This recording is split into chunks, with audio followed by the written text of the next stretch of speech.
kapwa Pinoy na natin ang kumakampi. Isipin nyo mga kababayan, meron bang ibig sabihin mga kababayan, baka nangihingi ito ng mga kaukalang bayad. Isipin mo, kapwa mo Pinoy, kumakampi na sa China. Sinasakop mo na, or sinasakop na ng China yung bayan mo, pero kinakampihan mo pa. Uy, nako, huwag kayong ganyan mga Pinoy. Ano ito, mga panahon ng mga bayani na sina Gat Jose Rizal, Andres Bonifacio, Juan Luna, meron ding nagbebenta sa Pilipinas para lang magkapera. Mga kababayan, mga idol, kumusta po kayo? Magandang araw sa inyo. Ang ating pag-uusapan ngayon ay tungkol pa rin ito sa continuation kung saan ang China ay matindi yung ginagawang panghaharas sa ating mga kasundaluhan o PSG sa pinag-aagawang teritoryo sa West Philippine Sea. Ayon dito mga kababayan, nagbabala ang National Security Council sa mga Pinoy na nagpapakalat ng disinformation regarding dito sa usaping pag-aagawan ng teritoryo sa Ayungin Shoal. So pakinggan po natin itong sinabi ng National Security Council kung saan itong mga Pinoy doon ng mga ito ay kinakampihan pa umano itong China sa pagsakop ng ating teritoryo. Isipin nyo mga kababayan, meron din palang mga Pilipino na kakampi na ng China. Ibig sabihin, kapwa Pinoy, binebenta na ang Pilipinas sa China. So, tignan po natin kung anong masasabi nyo dito. Ito. Ang China na huwag nyo nang guluhin yung narrative, di ba? Huh? Huwag kayong maglabas ng kung ano mga disinformation at huwag din sanang, dapat yun ang labanan daw ng international community. Labanan yung disinformation na pinapakalat ngayon ng China. So makakapiling po natin, ngayong hapon po ito, sila na rin po yung grupo, no? Na talaga naman direktang nakatutok sa issue nito, yung National Security Council. Ang makakapiling po natin ngayon, nasa linya na ating telepono, ang Assistant Director General po ng NSC, si Undersecretary Jonathan Malaya. Yusek, magandang hapon po, Tony and Casey. Yes, Tony. Yes, Casey. Magandang hapon po sa inyo lahat at sa lahat po ng kasama natin ngayon. Taga-subaybay sa inyong programa. Yeah, thank you so much.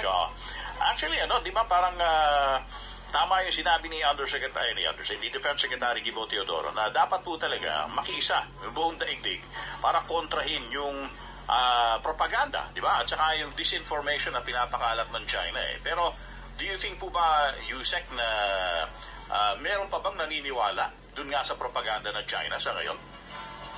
Well, that's a good question, no? And mukhang meron, no? Meron. May mga nakikita akong mga influencers and there are certain organizations sa ating bansa sa na ating are following bansa? Teka lang. Yes. Kapwa Pilipino, ha? Ganon. Yes, opo, namomonitor po natin yan and we have been monitoring them since the water cannon incident. Kasi meron nga sila mga forum na ino-organize and in this forum, very obvious yung script ng China na kung ano yung sabihin ng foreign minister or foreign ministry spokesperson ng China, yun din ang sasabihin nila, no? In fact, the other day, napakinggan ko yung isa sa mga mouthpieces nila sa DCWB no, sa kabilang stasyon. At sinasabi na hindi daw kasi tayo nagpaalam. Since hindi tayo nagpaalam sa China in conducting our RORE mission, kaya nagkaganon. So sa susunod daw, magpaalam tayo. So yes. Hindi naman ho ba... O mga kababayan, naisipin nyo, itong mga influencer na mga ito na kapwa Pilipino, kinakampihan ng China kung anong ginagawa ng propaganda ng China para magbigay ng mga kanilang panig o disinformation. Kapwa Pinoy na natin ang kumakampi. Baka nangihingi ito ng mga kaukalang bayad. Isipin mo, kapwa mo Pinoy, kumakampi na sa China. Sinasakop mo na or sinasakop na ng China yung bayan mo, pero kinakampihan mo pa. Uy, nako, huwag kayong ganyan mga Pinoy. Ano ito, mga panahon ng mga bayani na sina Gat Jose Rizal, Andres Bonifacio, Juan Luna. Meron ding nagbebenta sa Pilipinas para lang magkapera.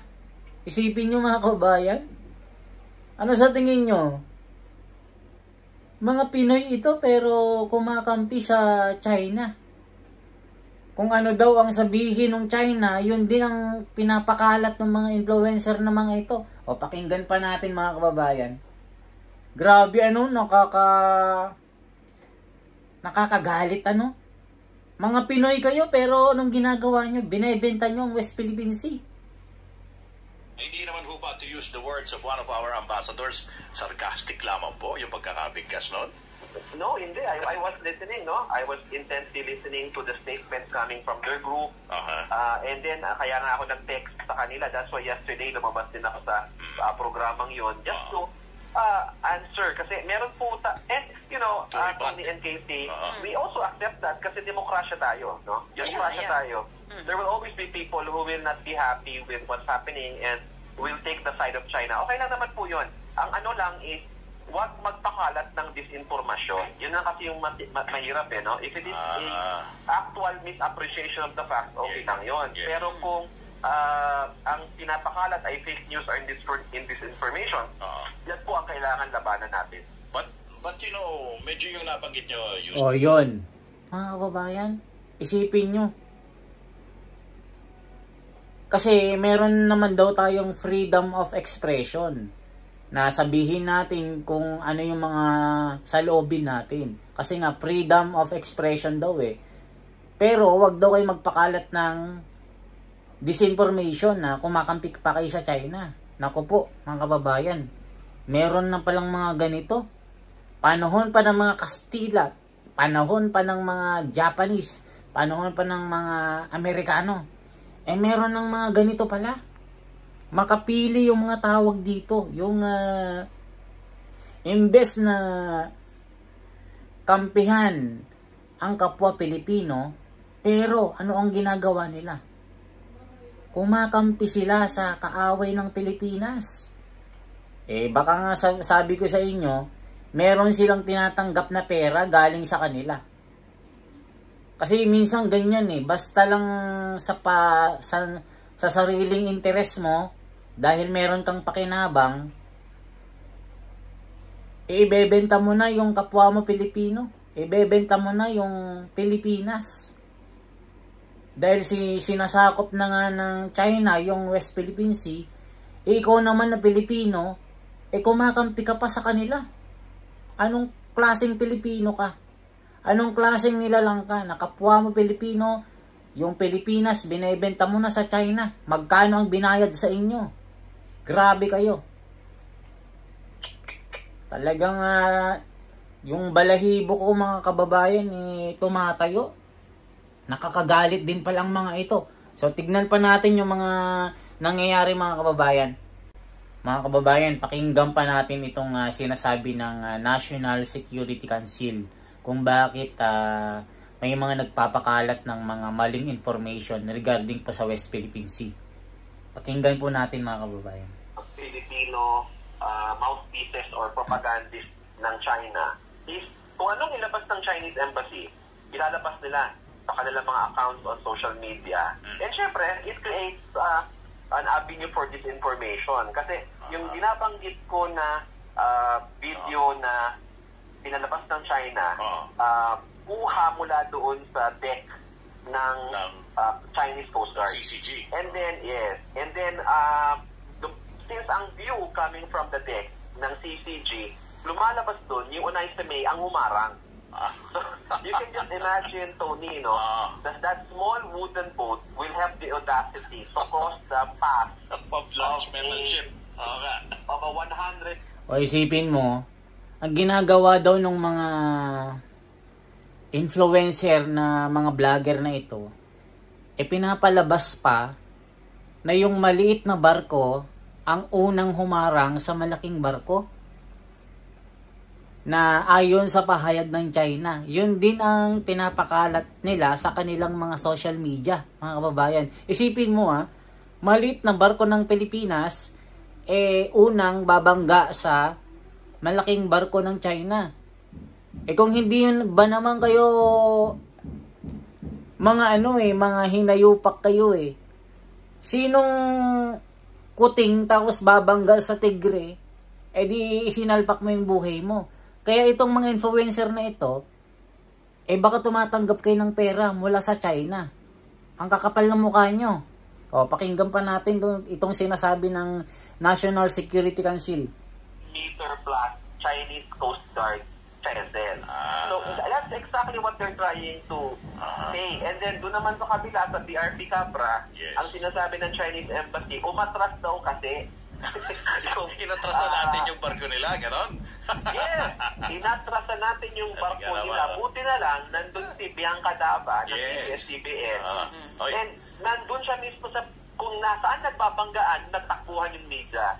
So, kitang-kita doon na stationary tayo. In fact, yung kapitan ay inoff yung engine ng Coast Guard Capra, BRP Capra. At yung ang bumangga talaga sa atin was the Chinese maritime vessel na 0003.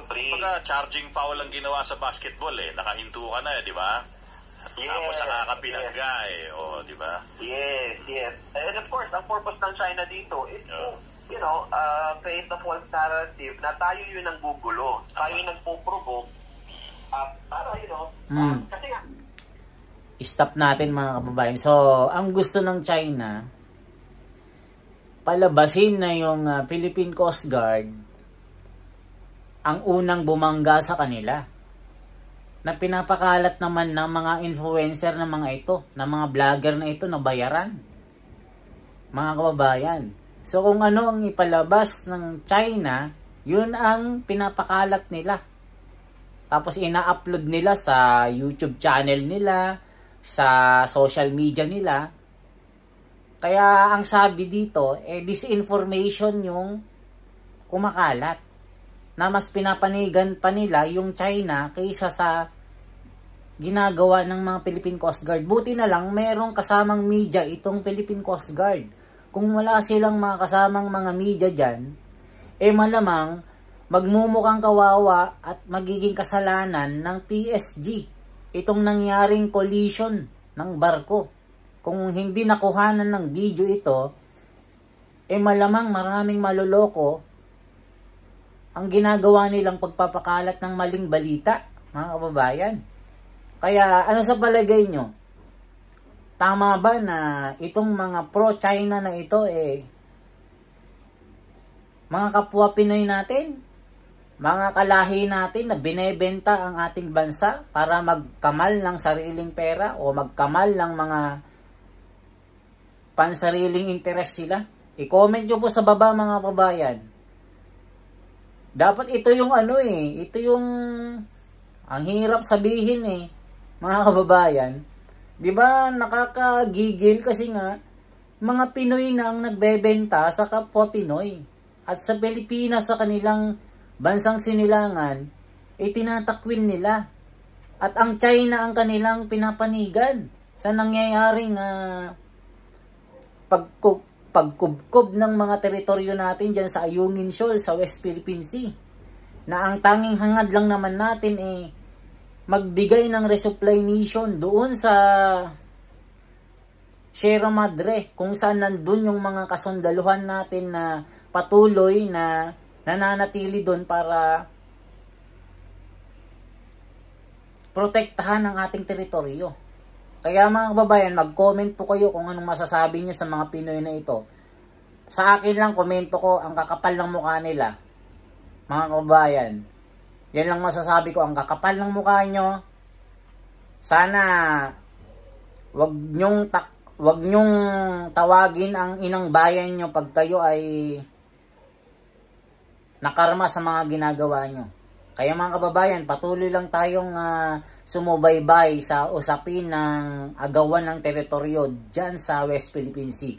Huwag tayong papatalo, lakasan natin ang loob natin, mag-pray po tayo na maging maayos, maging mapayapa ang pag-uusap dyan. Huwag naman sanang humantong sa gera itong nangyayaring usapin para lang sa pinag-aagawang teritoryo dyan.